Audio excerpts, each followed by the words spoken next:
Vous devenez ce que vous mangez. Ne vous y trompez pas.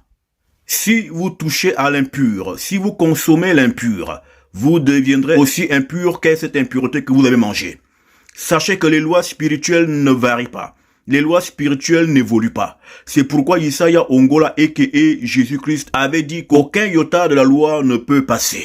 Mais dans la religion abominable qu'est le christianisme, la loi passe et les gens sont autorisés à manger et à toucher à l'impur sous prétexte qu'ils seraient sous la grâce. Isaiah Congo a.k.a. Jésus-Christ n'a jamais mangé des choses impures. Mais ceux qui prétendent le suivre sont voués et déversés dans la comestibilité des choses impures et sales. Car disent-ils que tout ce qui est vendu au marché doit être mangé.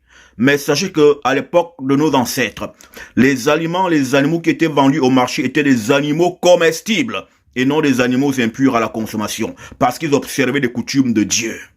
D'entre les aliments que vous pouvez manger, je commencerai par vous dire les légumes et les fruits.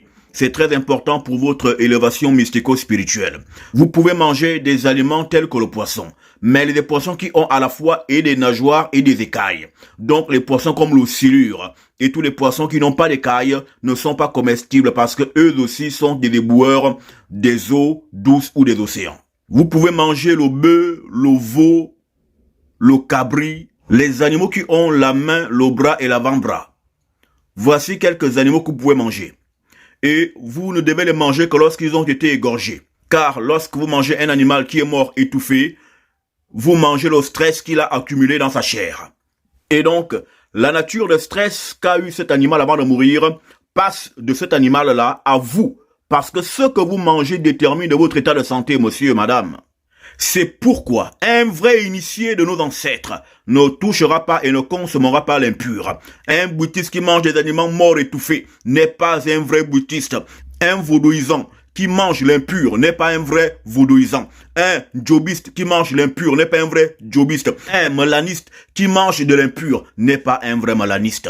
Ne touchez pas à l'impur. C'est à cause de cette corruption alimentaire et de d'autres corruptions que notre peuple est à terre malgré qu'il détient les connaissances les plus profondes de l'univers.